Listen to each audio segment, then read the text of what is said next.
My depressed colleague is accusing me of bullying him after all the work I put in to save him from drowning because I disciplined him for leaking sensitive information, and now I'm being forced to defend myself. Posted by you/bullying boss. I, 39F, manage a team of 12 people, and last year, a 13th member, 44M, was added when other managers refused to deal with him any longer. He has been diagnosed with depression and generalized anxiety disorder. He is morbidly obese and suffers from musculoskeletal problems related to obesity and diabetes.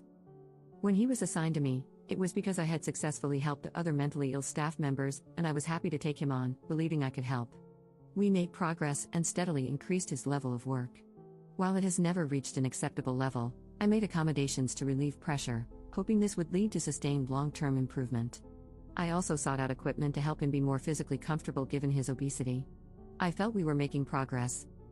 Unfortunately, he committed a serious breach of security by sending out personal information to someone not legally entitled to receive it, and I had to place him on formal disciplinary action. Since then, he has been on sick leave for over 3 months. He is now subject to attendance management procedures and has reached out to a local mental health group, claiming that I have bullied and harassed him. According to him, this alleged bullying and harassment have made it impossible for him to return to work. I have documented evidence proving this is untrue.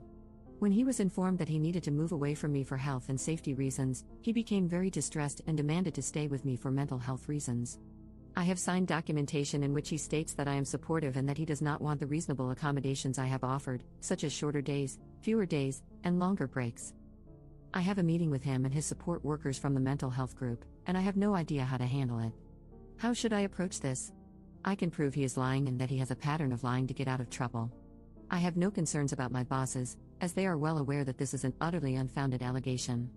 My concern is that he is completely unsuited to the job, and because he refuses to acknowledge any responsibility for his mistakes, it is impossible to correct them. Relevant comments. Commenter.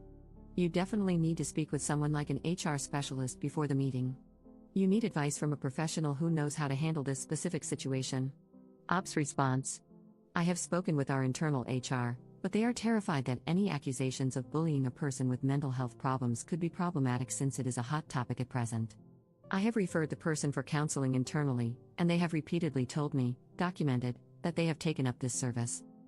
My concern is that this meeting is not an internal one, it is with people who specifically represent individuals with mental health problems, and I don't know how to respectfully say that the person is lying through their teeth without sounding like a bully. To be clear, their lies aren't malicious, and I don't believe this one is either. It is something said to solve an immediate need. In this case, they need to explain the amount of time they have had off sick, and admitting it is due to their own actions is too terrifying. Saying, I am being bullied, frames it as something happening to them that is beyond their control. The reality is that they do have control over it, but they are so used to being the victim in all situations that they refuse to acknowledge this is not actually true. Commenter 2. Judging from your explanation here, it appears that you have an understanding and empathetic attitude toward this person and their situation. That attitude, along with the documentation you have regarding the accommodations you've offered, should go a long way in your defense. What exactly is he saying you've done to bully him? I am not a professional in this area, but I have extensive experience working with people with mental health problems in social work and education settings. Ops response. He believes that by pointing out his security breach and substandard level of work, I have bullied him. He doesn't claim that he isn't doing this, just that by expecting more, I am bullying and harassing him. I am making allowances. For example, other staff members are expected to handle approximately 16 cases a day accurately. I'm happy for him to do 2 if he does them correctly. Unfortunately, he can manage 2 cases but not correctly. By allowing him to work at a slower pace, he believes he should be granted the same margin for error as someone handling 16 cases. As such, he feels bullied for being expected to complete his 2 cases with 100% accuracy, whereas someone handling 16 cases is allowed minor errors. Op explains HR more. Yeah, HR's response is basically, fire him, but don't leave us open to a lawsuit. It's not helpful because I don't want to fire him. He's not currently in a position to do his job to the required standard, but I don't want to detrimentally impact his future.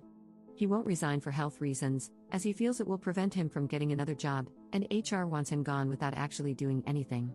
I'm stuck in the middle because, as manipulative as his mental health issues are, they are real.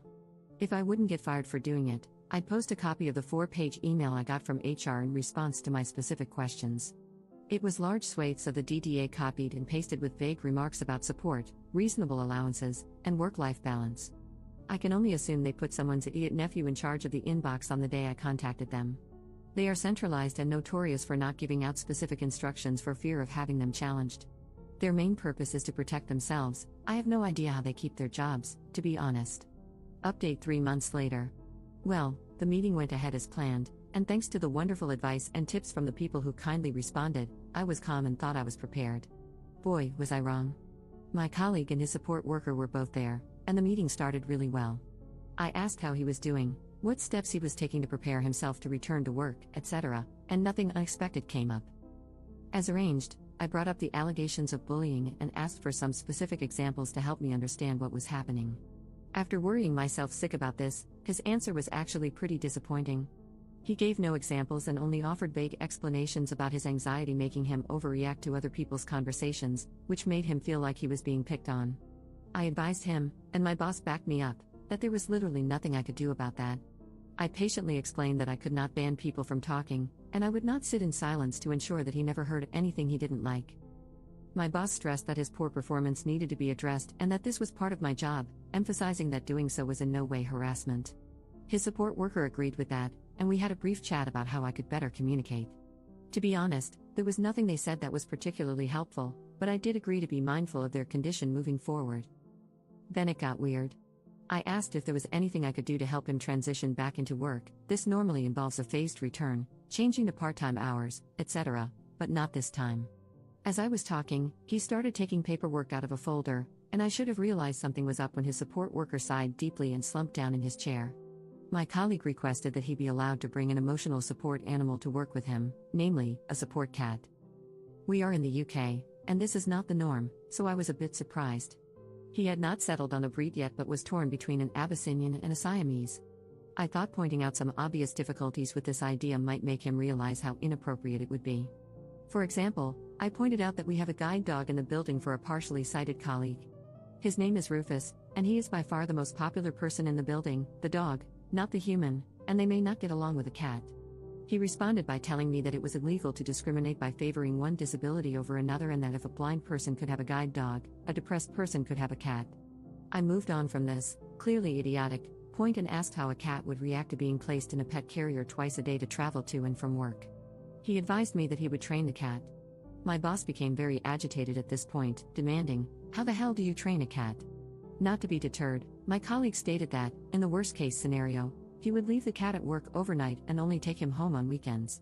I asked how he intended to cope with litter tray cleaning, etc. Given his serious weight issues, bending down to empty a litter tray would be difficult for him. He presented me with a spreadsheet he had created, featuring a team rota for cleaning up after the cat and feeding it. He had also calculated the costs of food, insurance, and the actual price of the cat on said spreadsheet, which included an expected donation from each team member, on a sliding scale depending on how he perceived their financial circumstances. I was paying the most, as I am single, earn more, and have no dependent children. The spreadsheet was quite impressive, color-coded and everything. I politely said no to that, and he then started insisting that the company should pay, as it would be a legitimate business expense to accommodate his disabilities. At this point, I realized my boss was still repeating, "How the hell do you train a cat?" while the support worker was shaking his head and muttering, "I told you not to do this." So, I made a unilateral decision on behalf of my company and advised him, in no uncertain terms, that we would not be buying any cats, we would not be cleaning up after any cats, because we would not be permitting him to bring any cats onto the premises. He was not happy. He complained that I was making it impossible for him to return to work. My boss took a break from his cat training mantra to say that we had perhaps gone as far as we could for the time being and that we should end the meeting at this point. As we were leaving, he made a point of telling the support worker, "There will be no bloody cats." The support worker nodded and agreed that this was entirely fair. I didn't hear anything from him for a week or so, then received another 4-week sick note from him. So, I called, as per our company procedure, to check in and see how he was doing. He was still very unhappy about my discriminatory anti-cat stance and advised that he would be taking it further. 2 weeks later, I received a letter from what initially looked like a local solicitor's office. It advised me that I was being sued for breaking disability discrimination laws. The letter itself was filled with bizarre, mainly American, legalese that seemed to be culled from Law and Order episodes. On closer examination, the letterhead had been edited to change the contact details to his home phone number and personal mobile. I'm not sure whose address he used, but it wasn't the solicitor's in question. I handed it to my boss, who had also received one, so both were forwarded to our legal department. I was advised to have no further contact with him. The legal team has since informed me that his contract has been terminated with immediate effect. I am honestly stunned at how it turned out. I half expected him to be terminated due to the amount of time off sick and his unwillingness to address his performance issues, but I would never have guessed it would end like this. It is both funny and sad. Thank you so much to everyone who took the time to calm my nerves before the meeting, it really did mean the world to me.